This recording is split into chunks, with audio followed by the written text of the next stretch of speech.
യോഹന്നാന്റെ സുവിശേഷം 8-ാം അധ്യായത്തിലേക്ക് നാം പ്രവേശിക്കുന്നു. തുടർച്ചയായി ഈ ക്ലാസ് അറ്റൻഡ് ചെയ്യുന്ന എല്ലാ സ്നേഹിതരെയും കർത്താവിന്റെ നാമത്തിൽ വീണ്ടും വന്ദനം ചെയ്യുന്നു. ദൈവവചനം തുടർച്ചയായിട്ട് കേൾക്കുക.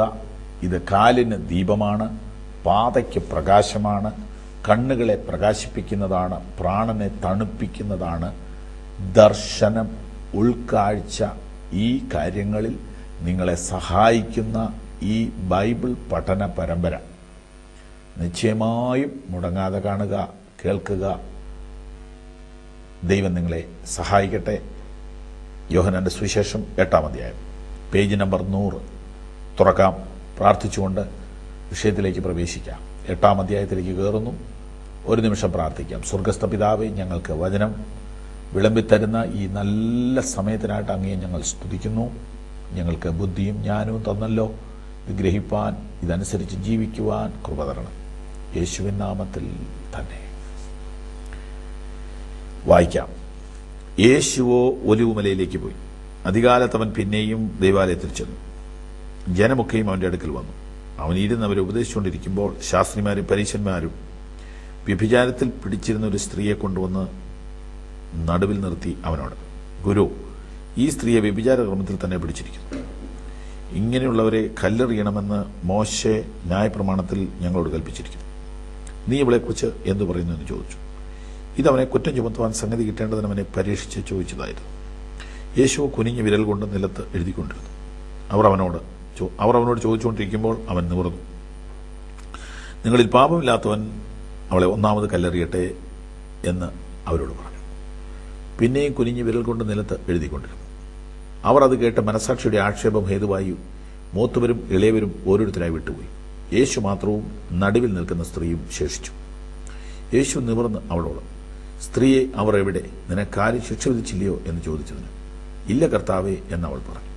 ഞാനും നിനക്ക് ശിക്ഷ വിധിക്കുന്നില്ല, പോക, ഇനി പാപം ചെയ്യരുത് എന്ന് യേശു പറഞ്ഞു.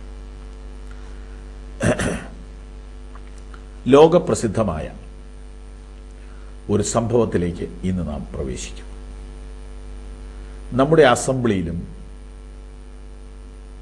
നമ്മുടെ രാഷ്ട്രീയ പ്രസംഗവേദികളിലും എന്തിനേറെ ചായക്കടകളിൽ പോലും സാധാരണയായി ഉപയോഗിക്കാറുള്ള ഒരു വാക്ക് ഇവിടെ കാണാം. പാപമില്ലാത്തവർ കല്ലെറിയട്ടെ. ഒരു വിഷയത്തിനെതിരെ വിമർശനം കൊണ്ടുവരുമ്പോൾ, ഒരു തെറ്റ് തിരുത്താനായിട്ട് ശ്രമിക്കുമ്പോൾ, ഇങ്ങനെയൊക്കെയുള്ള ഒരു ചർച്ച വരുമ്പോൾ മിക്കവാറും ആളുകൾ ഉപയോഗിക്കുന്നൊരു വാക്കാണ് പാപമില്ലാത്തവർ കല്ലെറിയട്ടെ. പാപമില്ലാത്തവർ കല്ലെറിയട്ടെ. ഇത് ഉദ്ദേശിക്കുന്നത് ഇതാണ്: എന്നെ വിമർശിക്കാൻ നിങ്ങൾക്കെന്ത് അധികാരം? എന്നെ നിങ്ങൾക്ക് കുറ്റം വിധിക്കാൻ ഉള്ള യോഗ്യതയുണ്ടോ? കുറ്റമില്ലാത്ത ആരെങ്കിലും ഇവിടെ ഉണ്ടോ? ഈ വക അർത്ഥങ്ങൾക്ക് വേണ്ടി ഈ പദം ഉപയോഗിക്കുന്നു. ഈ വാക്ക് ഭൂമിയിൽ ആദ്യമായി ഉച്ചരിച്ചത് യേശു ക്രിസ്തുവാണ്. ഉച്ചരിക്കേണ്ടി വന്നത് തന്നെ നീതീകരിക്കാനല്ല. അതായത് യേശുവിനെ വിമർശിച്ചപ്പോഴല്ല യേശു ആ പദം ഉപയോഗിച്ചത് എന്നത് പ്രത്യേകം ഓർക്കുക. എന്നാൽ പലപ്പോഴും അസംബ്ലിയിലും പത്രങ്ങളിലും ഒക്കെ അവിടെ ഇവിടെയൊക്കെ സംസാരിച്ച കാര്യം ടി വിയിലും പത്രത്തിലൊക്കെ വായിച്ചതും കേട്ടതും എൻ്റെ ഓർമ്മയിലുണ്ട്. അതിൽ മിക്കവാറും എല്ലാം എന്നെ നിങ്ങൾ ചോദ്യം ചെയ്യുമ്പോഴാണ് ഞാനിത് പറയുന്നത്. എൻ്റെ തെറ്റ് ചൂണ്ടിക്കാണിക്കുമ്പോഴാണ് ഞാനിത് പറയുന്നത്. നിങ്ങളിൽ പാപമില്ലാത്തവൻ കല്ലെറിയട്ടെ. അത് ആ നിലയിലല്ല യേശു ഇവിടെ പറഞ്ഞിരിക്കുന്നത്. യേശു ഇവിടെ പറഞ്ഞത് സമൂഹം മുഴുവനും കൂടെ ചേർന്ന് ഒരു സ്ത്രീയെ കല്ലെറിഞ്ഞു കൊല്ലാൻ തീരുമാനിച്ചപ്പോഴാണ് യേശു പറഞ്ഞത്, പാപമില്ലാത്തവർ ആദ്യത്തെ കല്ലെറിയട്ടെ. അപ്പൊ യേശുവിനെ ന്യായീകരിക്കാനോ യേശുവിന് രക്ഷപ്പെടാനോ തടിതപ്പാനോ തൻ്റെ തെറ്റ് മറയ്ക്കാനോ വിശദീകരണം കൊടുക്കാൻ മടിയുള്ളത് കൊണ്ടോ കണ്ടുപിടിച്ച ഒരു ഡയലോഗല്ല. പിന്നെന്താണ്? അതാണ് നമ്മൾ ഇന്ന് ചിന്തിക്കാൻ പോണം. അതായത് യേശുവിന് പാപത്തോട് വെറുപ്പുണ്ടെങ്കിലും പാപിയോട് സ്നേഹമുണ്ട്. പാപത്തെ യേശു ഒരിക്കലും സ്നേഹിക്കുന്നില്ല, അംഗീകരിക്കുന്നില്ല, മൂടിവെക്കുന്നില്ല, പോളിഷ് ചെയ്യുന്നില്ല, കോംപ്രമൈസ് ചെയ്യുന്നില്ല. എന്നാൽ പാപിയെ യേശു വെറുക്കുന്നില്ല, സ്നേഹിക്കുന്നു, ക്ഷമിക്കുന്നു, അവന് വേണ്ടി എന്തും ചെയ്യാൻ തയ്യാറാകുന്നു. പാപിക്ക് വേണ്ടി മരിക്കാൻ പോലും, പാപിക്ക് വേണ്ടി രക്തം കൊടുക്കാൻ പോലും, പാപിയെ ആലിംഗനം ചെയ്യാൻ പോലും യേശു തയ്യാറാണ്. അപ്പോൾ പാപവും പാപിയും രണ്ടായിട്ട് കാണുക എന്നതാണ് യേശുവിൻ്റെ കാഴ്ചപ്പാട്. അതോടുള്ള ബന്ധത്തിലാണ് വാസ്തവത്തിൽ ഈ ഡയലോഗ് പാപം ഇല്ലാത്തവർ കല്ലെറിയട്ടെ എന്ന് പറഞ്ഞത്. ഈ സ്ത്രീയെ നിങ്ങൾ പാപിയായതുകൊണ്ട് കല്ലെറിയാനായിട്ട് ഒരുമിച്ച് കൂടിയല്ലോ. എങ്കിൽ ഇത് തന്നെയാണ് നല്ല സമയം. നിങ്ങളിൽ പാപമുണ്ടോ എന്ന് പരിശോധിക്കാൻ ഇപ്പോൾ സാധിക്കും. പാപിനിയായ ഈ സ്ത്രീയെ നിങ്ങൾ കണ്ടെത്തി, കുറ്റം നിങ്ങൾക്ക് ബോധ്യപ്പെട്ടു. ഈ സമൂഹത്തിൽ അഭിപ്രായ വ്യത്യാസമില്ല, മുഴുവൻ പേർക്കും ഇവൾ പാപിയാണെന്ന് ബോധ്യപ്പെട്ടിരിക്കുന്നു. അപ്പോൾ നിങ്ങളത് കണ്ടെത്തി, തെളിവ് കിട്ടി, കാര്യം ബോധ്യപ്പെട്ടു. അവളത് നിഷേധിക്കുന്നില്ല, സമൂഹത്തിൽ ആരും അത് നിഷേധിക്കുന്നില്ല. നിങ്ങൾ ആ പാപത്തിന് ശിക്ഷ നടത്താനും കൂടെ തീരുമാനിച്ചു. നല്ല മനുഷ്യരാണ് നിങ്ങൾ. നിങ്ങളുടെ സ്റ്റെപ്പ്, നിങ്ങളുടെ തീരുമാനം, നിങ്ങളുടെ നിലപാട് നന്നായിരിക്കുന്നു. എന്നാൽ നിങ്ങളിൽ പാപമുണ്ടോ എന്നും കൂടെ ഈ അവസരത്തിൽ നോക്കുന്നത് നല്ലതാണ്. ഇതാണ് യേശു അവിടെ എടുത്ത നിലപാട്. വാസ്തവത്തിൽ എത്ര നല്ല സമീപനം. നമ്മൾ ഈ വേദപുസ്തകത്തിലെ ഈ ഭാഗം, ഇതൊരു ബൈബിൾ സ്റ്റഡിയുമാണ്. അപ്പോൾ തന്നെ ഞങ്ങൾ ഇതിൻ്റെ CD നിങ്ങൾക്ക് തരാൻ വേണ്ടി തയ്യാറാക്കുന്നുണ്ട്. അതുകൊണ്ട് യേശു പാപത്തെയും പാപിയെയും കൈകാര്യം ചെയ്യുന്ന വിധം എന്ന ഒരു മെസ്സേജ് നിങ്ങൾക്ക് പഠിക്കത്തക്കവണ്ണം ഞങ്ങൾ തയ്യാറാക്കുകയാണ്. നിങ്ങൾ ശ്രദ്ധിച്ചു കേട്ടുകൊള്ളൂ. യേശു പാപത്തെയും പാപിയെയും കൈകാര്യം ചെയ്യുന്ന വിധം എഴുതിയെടുത്ത് ശ്രദ്ധിച്ച് ഗ്രഹിച്ചുകൊള്ളുക. ഇവിടെ യോഹന്നാൻ 8:1 മുതൽ 11 വരെയുള്ള ആ ഭാഗത്താണ് ഇത് പറഞ്ഞിരിക്കുന്നത്. എന്താണ് സംഭവം? 3 ഗ്രൂപ്പായിട്ട് നമുക്ക് ഈ ജനത്തെ തിരിക്കാം. 1 യേശു, 2 പരീശ സമൂഹം, 3 പാപിനിയായ സ്ത്രീ. അല്ലെങ്കിൽ ഒരു ഗ്രൂപ്പിനെയും കൂടി സൃഷ്ടിക്കാം, യേശുവിൻ്റെ വചനം കേൾക്കാൻ വന്ന ആളുകൾ. നോക്കൂ, 2-ാമത്തെ വാക്യത്തിൽ അവൻ പിന്നെയും ദൈവാലയത്തിൽ ചെന്നു, ജനമൊക്കെയും അവൻ്റെ അടുക്കൽ വന്നു, അവൻ ഇരുന്ന് അവരെ ഉപദേശിച്ചുകൊണ്ടിരിക്കുമ്പോൾ. അപ്പോൾ യേശു ഇപ്പം എന്ത് ചെയ്യുകയാണ്? താൻ പഠിപ്പിച്ചുകൊണ്ടിരിക്കുകയാണ്. യേശു വളരെ കൂടുതൽ സമയം ടീച്ചിങ്ങിന് വേണ്ടി എടുത്ത ആളാണ്. തൻ്റെ ടീച്ചിങ്സ് ഇന്നും ലോകത്തെ സ്വാധീനിക്കുന്നു. എന്തായിരുന്നു തൻ്റെ പഠിപ്പിക്കലുകൾ? പ്രധാനമായും ദൈവരാജ്യത്തെക്കുറിച്ച്. 2-ാമത് മനുഷ്യനോട് ഇടപെടേണ്ട കാര്യങ്ങൾ. അപ്പം നമുക്ക് ഒരർത്ഥത്തിൽ പറഞ്ഞാൽ യേശുവിൻ്റെ പഠിപ്പിക്കലുകളെ 3ആയിട്ട് നമുക്ക് തിരിക്കാം. 1 മനുഷ്യന് ദൈവത്തോടുള്ള ബന്ധവും ഇടപാടുകളും. 2 മനുഷ്യന് മനുഷ്യനോടുള്ള ബന്ധവും ഇടപാടുകളും. 3 മനുഷ്യന് തന്നിൽ തന്നെയുള്ള കടപ്പാടുകളും നീതിയും മറ്റും. ഈ കാര്യങ്ങളെക്കുറിച്ച് യേശു എപ്പോഴും പഠിപ്പിച്ചുകൊണ്ടിരുന്നു. മതങ്ങൾ ഒരുപാടുണ്ടെങ്കിലും നല്ല പ്രബോധനങ്ങൾ കുറവാണ്. നല്ല ടീച്ചർ ഇല്ലാത്തത് കൊണ്ട് തന്നെ നല്ല ടീച്ചിങ്ങും ഇല്ല. ലെസനുണ്ട്, പക്ഷേ അത് അനുവർത്തിക്കുന്ന ടീച്ചേഴ്സ് ഉണ്ടെങ്കിലേ അത് പഠിപ്പിക്കാൻ പറ്റത്തുള്ളൂ. പുസ്തകങ്ങൾ ഉണ്ടെങ്കിലും നല്ല ഗുരുക്കന്മാരില്ല. ശരിയാണോ? ഇന്നിപ്പോൾ അധ്യാപക ജോലി അതിൻ്റേതായ നിലയിൽ ചെയ്യുന്നവർ കുറവാണെന്ന് ഞാൻ പറഞ്ഞാൽ കാലഘട്ടത്തിനനുസരിച്ച് പറയുന്നു എന്ന് പറയരുത്. വിദ്യാഭ്യാസം, ടീച്ചിങ് എന്ന് പറയുന്ന ആ പഠിപ്പിക്കൽ എന്ന ജോലി എത്രയോ നല്ലതാണ്. സത്യം പറഞ്ഞാൽ ഭൂമിയിൽ ഏറ്റവും നല്ല ജോലിയല്ലേ അത്? മറ്റെല്ലാ ജോലിയും ചെയ്യണം, എങ്കിലും ഈ ജോലി ചെയ്താൽ എത്രയോ മനുഷ്യരുടെ കാഴ്ചപ്പാടിനെയാണ് അത് ബാധിക്കുന്നത്. ഒരു ഡോക്ടർ മനുഷ്യൻ്റെ ഹാർട്ടോ ലിവറോ അസ്ഥിയോ ഒക്കെ കീറി മുറിക്കിച്ച് കൈകാര്യം ചെയ്ത് അവനെ ജീവൻ കൊടുക്കുന്നു. നല്ല വിലപ്പെട്ട സേവനമാണ് ചെയ്യുന്നത്. എന്നാൽ ഒരു ടീച്ചർ അതിനേക്കാളും മനോഹരമായ കാര്യമല്ലേ ചെയ്യുന്നത്. ഇങ്ങനെയൊക്കെ രക്ഷപ്പെടുത്തി എടുത്താലും അവനെ പോകേണ്ട വഴി കാണിച്ചു കൊടുക്കുകയല്ലേ ടീച്ചർ ചെയ്യുന്നത്. അതിനെക്കുറിച്ചൊരു സംഭവ കഥ ഇങ്ങനെയാണ്. ഒരു മനുഷ്യൻ ഒരപകടത്തിൽപ്പെട്ടു. ഒരപകടത്തിൽപ്പെട്ട് അവൻ്റെ കാല് പലതായിട്ട് ഒടിഞ്ഞ് തകർന്നു പോയി. അവനെ ഒരു വലിയ ആശുപത്രിയിൽ കൊണ്ടുവന്നു. പണം ഉണ്ടാക്കി. ഒരു ഓപ്പറേഷൻ ചെയ്തു, ശരിയായില്ല. 2 ഓപ്പറേഷൻ ചെയ്തു, ശരിയായില്ല. 3 ഓപ്പറേഷൻ ചെയ്തു, ശരിയായില്ല. ഒടുവിൽ പണമില്ല. ഇനി ഓപ്പറേഷൻ വേണ്ട, കാല് മുറിച്ച് കളയേ നിവൃത്തിയുള്ളൂ എന്ന് തീരുമാനിച്ചു. കാരണം പണമില്ലാത്തതുകൊണ്ട് കാല് മുറിച്ച് കളയാനായിട്ട് തീരുമാനമായി. എന്നാൽ ഈ ഡോക്ടർ ഈ യൗവനക്കാരൻ്റെ മുഖത്തേക്ക് സൂക്ഷിച്ച് നോക്കിയപ്പോൾ നല്ലൊരു ചെറുപ്പക്കാരൻ. ഡോക്ടർ പറഞ്ഞു, ഒരിക്കൽ കൂടെ ട്രൈ ചെയ്യാം. പണം ഇല്ലെന്നുള്ളത് ശരിയാണ്, 2 ലക്ഷം രൂപ കെട്ടിവെക്കണം.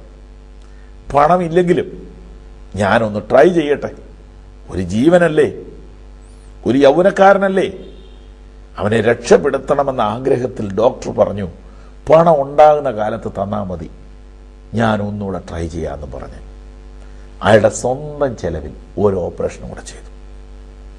അവനെ രക്ഷപ്പെടുത്തി. അത്ഭുതകരമായ വണ്ണം ആ കാല് സൗഖ്യമായി. 3 മാസം കഴിഞ്ഞ് അവൻ ആശുപത്രി വിട്ടു. ഡോക്ടറെ കെട്ടിപ്പിടിച്ച് ഡോക്ടർ ഒരുപാട് സന്തോഷമൊക്കെ പറഞ്ഞു പോയി. ഡോക്ടർക്കും ഭയങ്കര സന്തോഷം, ഈ രോഗിയുടെ വീട്ടുകാർക്ക് സന്തോഷം, പത്രക്കാർ വരുന്നു, നഷ്ടപ്പെട്ട കാല് നന്നാക്കി കൊടുത്തു, അഭിനന്ദനങ്ങൾ, ഓക്കെ, നല്ല സന്തോഷം. പിരിഞ്ഞുപോയി. ഈ ഡോക്ടർ ഒരു ദൈവവേല ചെയ്യുന്ന മനുഷ്യനായിരുന്നു. ഈ മനുഷ്യൻ ഈ ഡോക്ടർ ജോലിയോട് കൂടെ ദൈവവേല ചെയ്തുകൊണ്ടിരുന്നു. ഇടയ്ക്ക് അദ്ദേഹം ജയിലുകൾ സന്ദർശിക്കും. കുറ്റവാളികളെ പോയി കണ്ട് സ്വാന്തന വാക്കുകൾ പറഞ്ഞ് ദൈവത്തെങ്കിലേക്ക് തിരിക്കാൻ വേണ്ടിയിട്ട് പോയി.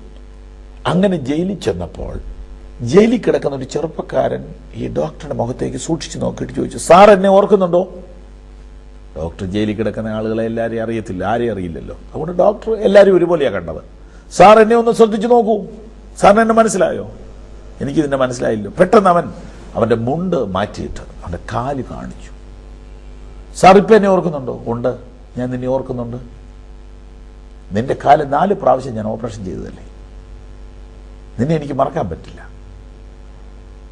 അവൻ കരയാൻ തുടങ്ങി. സാറേ, ഞാൻ സാറിൻ്റെ പൈസ പോലും തന്നു തീർത്തിട്ടില്ല, പക്ഷെ ഞാൻ ഇപ്പം വിളിക്കാം. ഡോക്ടർ ചോദിച്ചു, നിനക്ക് എന്താ പറ്റിയത്? ഞാൻ അവിടെ നിന്ന് ഇറങ്ങിക്കഴിഞ്ഞപ്പോൾ ഒരു കേസിനകത്ത് അകപ്പെട്ടു. നിന്റെ കുറ്റം കൊണ്ടാണ്. അത് എൻ്റെ കയ്യിലും കുറ്റമുണ്ട്. ഇത് എത്ര കൊല്ലമാ? ഇത് 8 കൊല്ലം ഞാൻ കിടക്കണം. ഡോക്ടർ ഒന്നും മിണ്ടാതെ 2 മിനിറ്റ് മൗനമായി നിന്നിട്ട് പറഞ്ഞു, ഞാൻ നിനക്കൊരു കാലുണ്ടാക്കി തന്നു, പക്ഷെ നിന്നെ ഞാൻ നടക്കാൻ പഠിപ്പിച്ചില്ല. എങ്ങനെ നടക്കണമെന്ന് ഞാൻ നിന്നോട് പറഞ്ഞു തന്നില്ല. അതുകൊണ്ട് ഇനി ഞാൻ ഓപ്പറേഷൻ്റെ സമയവും കൂടെ ഉപദേശത്തിന് വേണ്ടി മാറ്റാൻ പോവുക. വളരെ പണം മുടക്കി ഓപ്പറേഷൻ ചെയ്ത് നിന്റെ ജീവൻ രക്ഷിച്ചിട്ടും നീ ഇന്ന് ജയിലിലാണ് കിടക്കുന്നത്. ഇതിനേക്കാൾ നല്ലത് നീ അവിടെ വെച്ച് മരിക്കുകയായിരുന്നു. അപ്പോൾ ഞാൻ ഇതുവരെ ചെയ്തുകൊണ്ടിരുന്ന സേവനത്തെക്കാൾ നല്ലതാണ് നേർവഴിക്കൊരു മനുഷ്യനെ തിരിച്ചുവിടാനുള്ള ഉപദേശം കൊടുക്കുന്നത്, അഥവാ സുവിശേഷം പറയുന്നത് എന്ന തീരുമാനത്തിൽ ഡോക്ടർ എത്തി. നിങ്ങൾ എന്ത് പറയുന്നു? വാസ്തവത്തിൽ യേശു ഒരു ടീച്ചറായിരുന്നു. ഇത് പറയുമ്പോൾ ചില ആളുകൾക്ക് ഇഷ്ടപ്പെടത്തില്ല. ഉപദേശം കൊണ്ട് ആരും നന്നാക്കാൻ പറ്റുമോ? ഉപദേശം കൊണ്ട് ആരെങ്കിലും നന്നാവുമോ? വല്ലതൊക്കെ പ്രവർത്തിക്കണം, ചുമ്മാ പറഞ്ഞാൽ പോരാ. ഇങ്ങനെയൊക്കെ പറയുന്ന വിമർശനങ്ങളെ ഞങ്ങൾ സന്തോഷത്തോടെ സ്വീകരിക്കുക, ഞങ്ങൾക്കതിന് വിരോധമില്ല. എന്നാൽ നിങ്ങളിത് രണ്ടും ശ്രദ്ധിക്കണം. ഞാനതിൻ്റെ മറുവശവും ചിന്തിക്കാറുണ്ട്. വെറുതെ ഉപദേശിക്കുക, ഉപദേശിമാരെന്ന് പറയുന്നവരോട് അങ്ങനെ ഒരു വെറുപ്പുണ്ട്.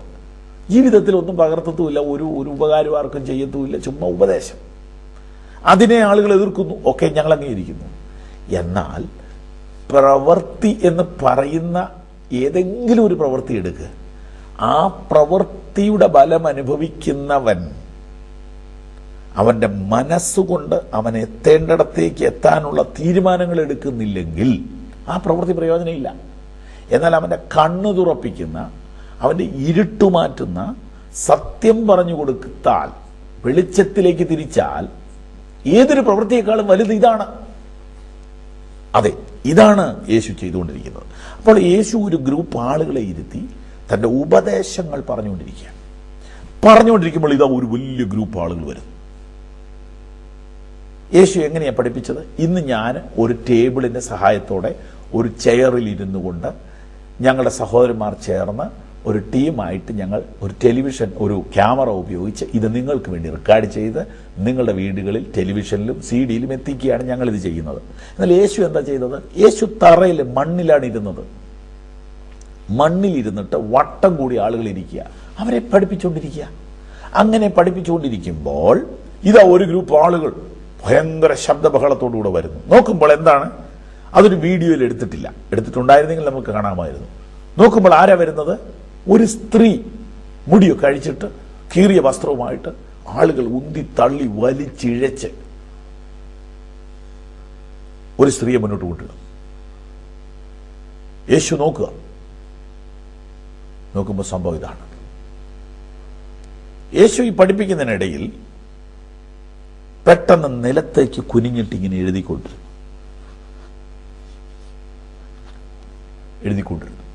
വേഗത്തിൽ അവർ അടുത്തു വന്നിട്ട് അവരൊരു വിഷയം ഉന്നയിക്കുകയാണ്. അവരടുത്ത് വന്നിട്ട്, ഗുരു, ഈ സ്ത്രീയെ വ്യഭിചാരകർമ്മത്തിൽ തന്നെ പിടിച്ചിരിക്കുന്നു.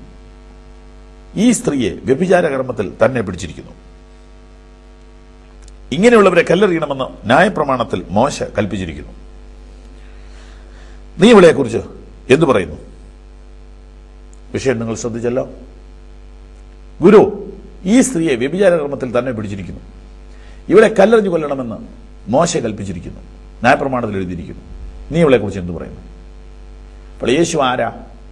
ന്യായപ്രമാണം നിവർത്തിക്കാൻ വന്നവൻ, ന്യായപ്രമാണത്തിൽ നിന്നൊരു വള്ളിയോ പുള്ളിയോ മാറുകയല്ലെന്ന് പഠിപ്പിക്കുന്നവൻ, ദൈവ വചനത്തിൻ്റെ വക്താവ്, ഉറപ്പിക്കാൻ വന്നവനാണ്. അവനെ ബൈബിൾ എടുത്ത് കാണിച്ചു വരും. നോക്കൂ, എഴുതി വെച്ചിരിക്കുന്നത്, വ്യഭിചാരത്തിൽ പരസ്യമായി പിടിച്ചാൽ കല്ലെറിഞ്ഞു കൊല്ലാം. അവർ തെളിവായിട്ട് വന്നിരിക്കും. അടുത്തവിടെ എഴുതിയിരിക്കുന്നത്, ഇത് അവനെ കുറ്റം ചുമത്താൻ സംഗതി കിട്ടേണ്ടതിന് അവനെ പരീക്ഷിച്ചതായിരുന്നു. അപ്പോൾ ഈ വന്ന ആളുകളുടെ ഉദ്ദേശം യേശുവിനറിയാം. നമുക്ക് പുറമേ ഉള്ളതേ കാണാൻ പറ്റുള്ളൂ, യേശുവിനകം കാണാം. എന്തു ചെയ്തു എന്ന് ലോകം നോക്കുമ്പോൾ എന്തുകൊണ്ട് ചെയ്തു എന്ന് ദൈവം നോക്കുന്നു. ഞാൻ ഒന്നുകൂടെ വിശദീകരിക്കാം.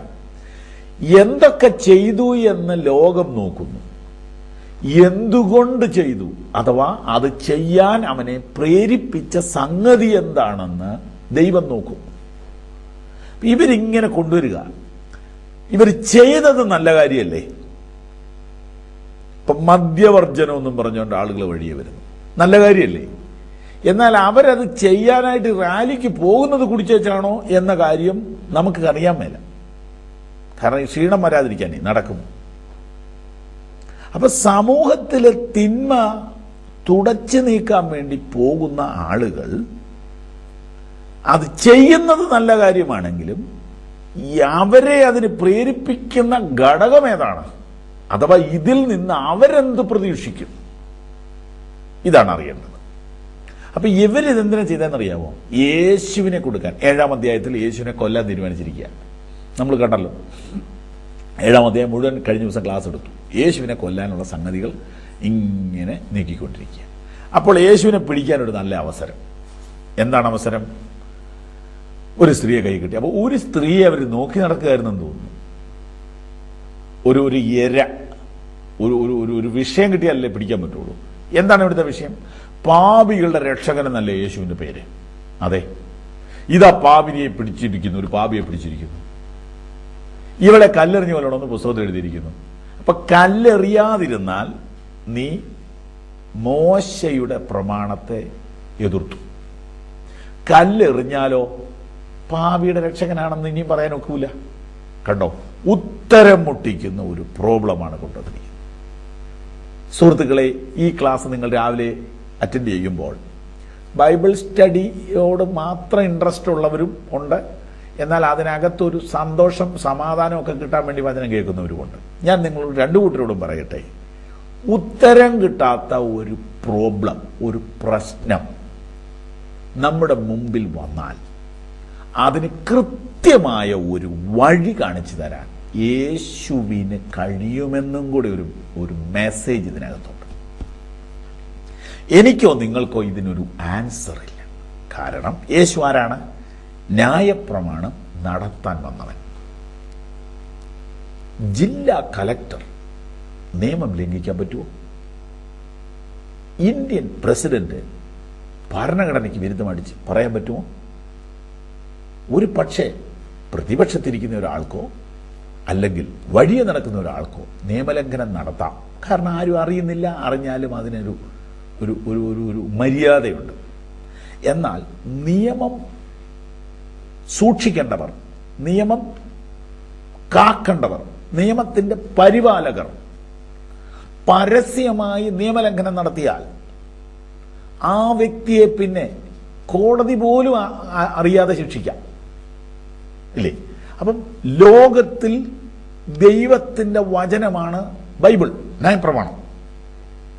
അത് എഴുതിക്കൊടുത്ത ദൈവത്തിന്റെ പുത്രൻ തമ്പുരാൻ ഭൂമി വന്നിട്ട് പറഞ്ഞു ആകാശം, മേലോട്ട് ചൂണ്ടിക്കൊണ്ട് പറഞ്ഞു ആകാശം, കീഴോട്ട് ചൂണ്ടിട്ട് പറഞ്ഞു ഭൂമി. ഇത് രണ്ടും മാറിയാലും ഇതിനകത്തുനിന്നൊരു വള്ളിയോ പുള്ളിയോ മാറുകയില്ല. അതേ വ്യക്തി അതേ ബൈബിൾ പഠിപ്പിച്ചുകൊണ്ടിരിക്കുമ്പോൾ, അല്ലെങ്കിൽ ദൈവരാജ്യം പഠിപ്പിച്ചുകൊണ്ടിരിക്കുമ്പോൾ, ഒരു ഗ്രൂപ്പ് ആളുകൾ ഇവനെ എങ്ങനെയെങ്കിലും കൊല്ലണം, കുറ്റം കണ്ടുപിടിക്കണം എന്ന തീരുമാനത്തോടുകൂടെ ഒരു സ്ത്രീയെ പിടിച്ച് ഇവന് മുമ്പിലോട്ട് കൊണ്ടുവരിക. എന്നിട്ട് പറയാണ് ഈ സ്ത്രീയെ വ്യഭിചാര കർമ്മത്തിൽ തന്നെ പിടിച്ചിരിക്കുന്നു. അപ്പൊ കൃത്യമായ തെളിവായിട്ടാണ് വന്നിരിക്കുന്നത്. ഇവളെ കല്ലെറിഞ്ഞ് കൊല്ലണമെന്ന് ഈ പുസ്തകത്തിൽ, നീ പഠിപ്പിക്കുന്ന ഈ പുസ്തകത്തിൽ എഴുതി വെച്ചിരിക്കുന്നു. നീ എന്തു പറയുന്നു? യേശുവിന് ഒന്നും വേണ്ടാൻ മേല. കല്ലെറിഞ്ഞോളാൻ പറഞ്ഞാൽ അവൻ പാപികളുടെ രക്ഷകനാന്ന് ഇനിയും പറയാനൊക്കെയില്ല. കാരണം യേശുക്രിസ്തു പാപികളെ രക്ഷിക്കാനാ ലോകത്തിൽ വന്നത്. കണ്ടോ എന്തൊരു കുടുക്കാണ്. പാപിയാന്ന് ഇനിയും തെളിവൊന്നും വേണ്ട. കാരണം അവൾ എതിർക്കുന്നില്ല, നാട്ടിൽ ആരും എതിർക്കുന്നില്ല, പുസ്തകവും എതിർക്കുന്നില്ല. ഇത്രേ പേര് വന്നപ്പോൾ ഒരാൾ വന്നിട്ട് പറയുക അവൾ മാത്രമൊന്നുമല്ല പാപം ചെയ്ത്, വേറെ പലരും ഇവിടെ പാപികളുണ്ട്, കൊല്ലുകയാണെങ്കിൽ എല്ലാവരെയും കൊല്ലണം. ഒരു വാക്കൊന്ന് പറയണ്ടേ? ആരും വേണ്ടാനില്ല. അപ്പൊ ഇവളെ കൊല്ലുന്നതിന് സമൂഹം റെഡിയാണ്. അവളും മിണ്ടുന്നില്ല, ഞാൻ തെറ്റൊന്നും ചെയ്തിട്ടില്ല എന്നൊന്നും അവൾ പറയുന്നില്ലല്ലോ. അപ്പൊ അവളുടെ ഭാഗവുമില്ല. ബൈബിളും അവൾക്കെതിരെ. കണ്ടോ, പ്രമാണം അവൾക്കെതിരെ. എഴുതപ്പെട്ട പുതിയ നിയമം അന്ന് എഴുതിയിട്ടില്ല കേട്ടോ. നമ്മളിപ്പോൾ വായിക്കുന്ന ഭാഗമൊന്നും എഴുതിയിട്ടില്ല, പഴയ നിയമമേ ഉള്ളൂ. അന്നത്തെ പ്രമാണം അവൾക്കെതിരെ, അവളുടെ മനസാക്ഷി അവൾക്കെതിരെ, സമൂഹം അവൾക്കെതിരെ.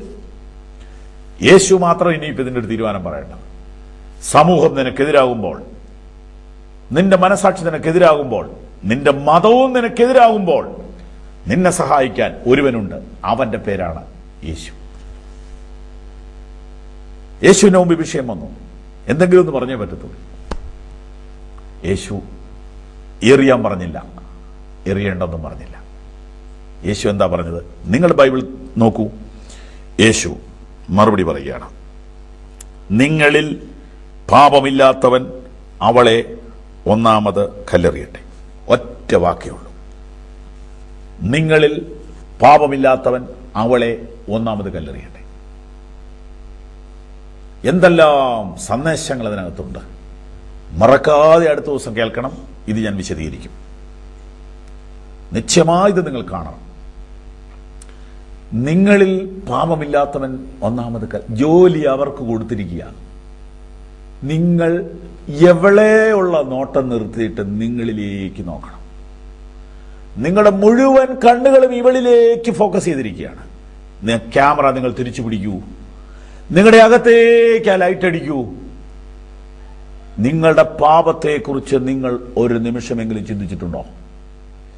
ഈ 50 വയസ്സിനുള്ളിൽ, 70 വയസ്സിനുള്ളിൽ, 45 വയസ്സിനുള്ളിൽ നിങ്ങളുടെ പാപത്തെക്കുറിച്ച് നിങ്ങൾ ചിന്തിച്ചിട്ടുണ്ടോ? അനേകരുടെ തെറ്റുകൾ നിങ്ങൾ ചൂണ്ടിക്കാണിച്ചിട്ടുണ്ട്. പക്ഷെ ഞാനൊരു തെറ്റുകാരനാണ്, എന്നിൽ മാലിന്യങ്ങളുണ്ട് എന്ന് കണ്ടെത്താൻ ഒരു ശ്രമം നടത്തിയിട്ടുണ്ടോ?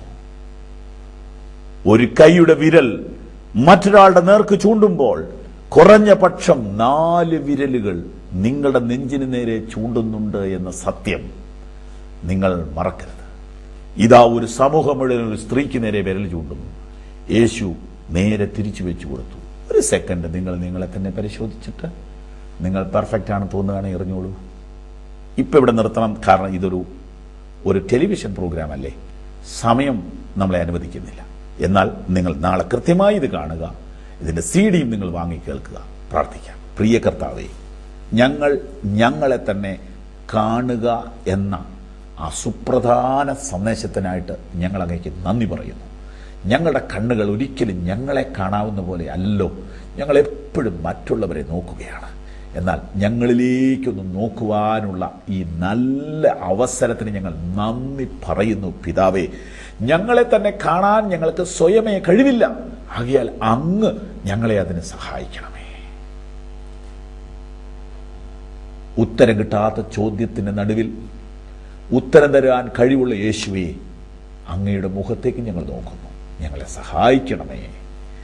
ഈ വചനം കേൾക്കുന്നവരെ ഇന്ന് അലട്ടുന്ന പ്രശ്നത്തിന് ഒരു ഉത്തരം കാണിച്ചു കൊടുക്കണമേ. വീട്ടുകാർക്കും നാട്ടുകാർക്കും ഉത്തരം കൊടുക്കാൻ പറ്റാതെ ചില വിഷയങ്ങളിൽ കുഴഞ്ഞിരിക്കുന്ന ആളുകൾ ഇന്ന് ഈ സന്ദേശം കേൾക്കുന്നവരുടെ കൂട്ടത്തിൽ ഉണ്ടല്ലോ. അവർക്ക് ഇന്ന് തന്നെ വ്യക്തമായൊരു വഴി കർത്താവ് അവരുടെ ഹൃദയദൃഷ്ടിയിൽ കാണിച്ചു കൊടുക്കുന്നതിനാൽ നന്ദി പറയുന്നു. യേശുവിൻ നാമത്തിൽ